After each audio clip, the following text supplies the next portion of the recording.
So in looking at these next few graphs, it may be a little misleading here. It says graphs of power functions with negative integer powers.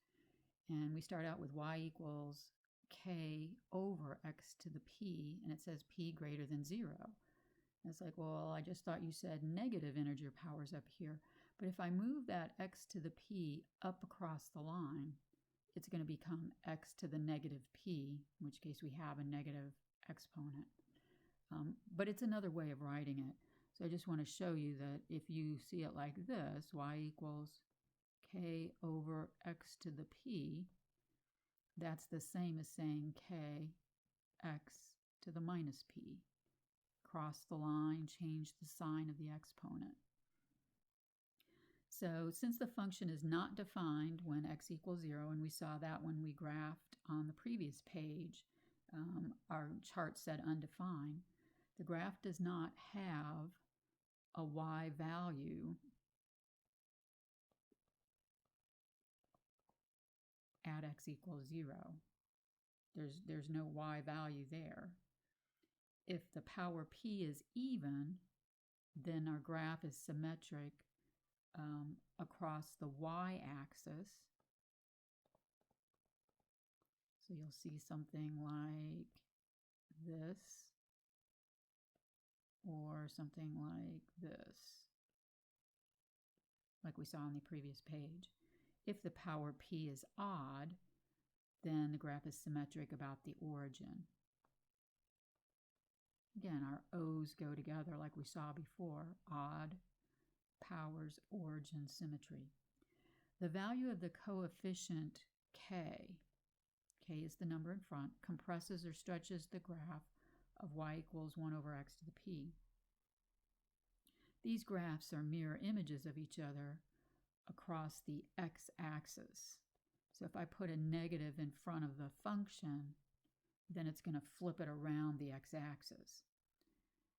So in this example, consider the graph where n is a positive integer, because it's down here in the denominator, but if I move it up, it's going to be y equals x to the negative n. We see this break in the graph here. And the question is n going to be an even or odd power?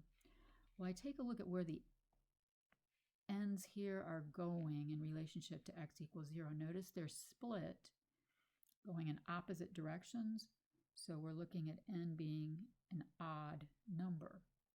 Even means those n's will be going in the same direction. Is k, that number in front, the coefficient, less than 0 or greater than 0? In other words, is it negative or is it positive? Well, I had somebody, a wise man, once tell me, and it's just kind of an easy way to think about it.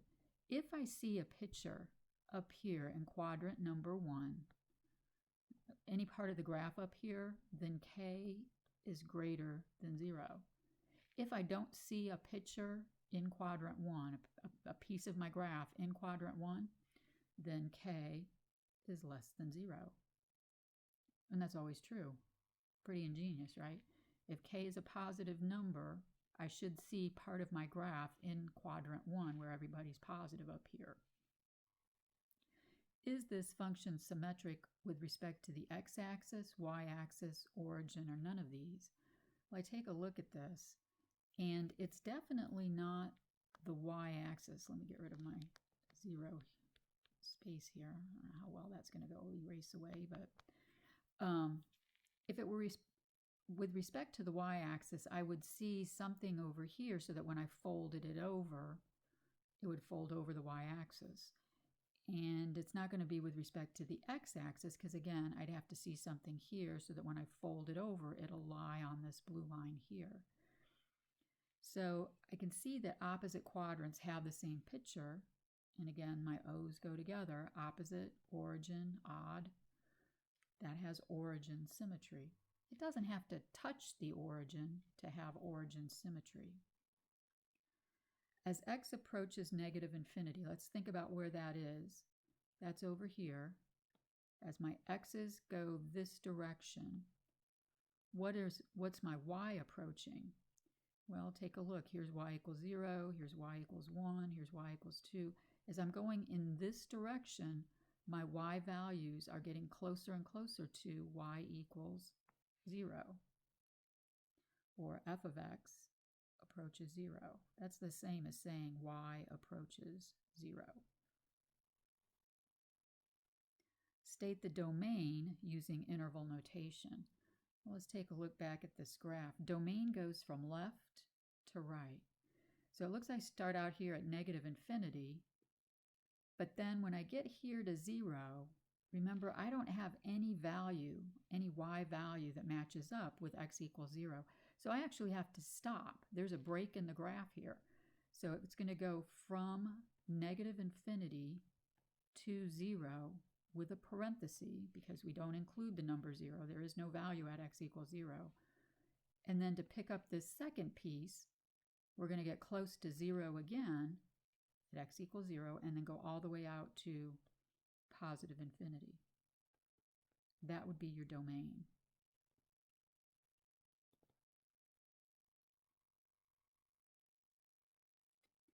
On the next page, let's see if we can take a look at this. We have a power function in the form y equals ax to the p. Y equals ax to the p. And it has to go through those 2 points. My x is 1 when y is 0.5, and I have an x is 4 when y is 32. So to find this power function, we're going to start with the first point first and plug that one in. So my y is 0.5 equals a 1 to the p power. My goal is to find an a and a p to write the equation of this power function. Let's think about it. 1 to any power, 1 squared, 1 cubed, 1 to the 4th, is always going to be the number 1. So it doesn't matter what p is right now. That's always going to be just 1. And a times 1 is a. So I know what a is. A is 0.5, and I'm halfway there. Now I just need to figure out the power. So my first point helped me figure out a. My second point, along with a, is going to help me figure out the power.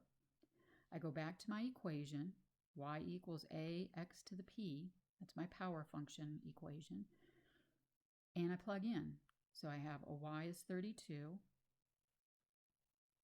equals a 0.5. My x is 4 raised to the p power. I want to solve for p. I can't multiply these two together because, again, order of operations say I'd have to do the power before multiplication, but I do need to get rid of this multiplication of 0.5. So if I divide both sides by 0.5, you can go ahead and take out your calculator if you need that right now. 32 divided by a 0.5 should get you 64 equals 4 to the p power. Now here's where you can maybe think about it and figure out what p is, or you could go back to something we learned earlier. I need to find an exponent. And what helps us find exponents? That's right, logarithms. So I could take log base 4 of 64 equals p. And we've done this before. Either you have the button on your calculator, or you could do the natural log of 64 over the natural log of 4. Remember, if you don't have the button, you can always do change of base and figure out what p is.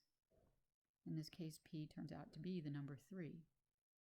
So my final answer is y equals 0.5, that's the a, the x, and then my power is 3. That's your equation that we're looking for.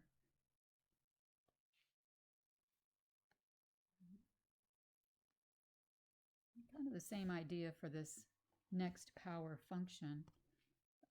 We're going to start out with my first point first. So notice I'm going to put in y equals 2a to the 1 raised to the p power. Notice how this first number is always 1 comma something. because when I take 1 to a power, it's just going to be 1. So your a value is going to turn out to be whatever that number is right there. So now that I have a, I need this point, the 672, along with my a, to find p. So I plug in my 72 for y equals a, your x, and now find p. And again, be careful, don't multiply. You need to get this 6 to the p by itself. So to get rid of the 2, we're going to divide both sides by 2. Now, boy, this one, I'd probably just look at it and figure out what p is. 6 to what power gives me 36? You could either come up with it or do your log again. Log base 6 of 36 equals p, and you'll find that p is equal to the number 2. Don't stop here, though. We need the function. So I need to write the equation y equals 2x squared. And that's your equation. Try this one on your own, and then check back to see what the answer is.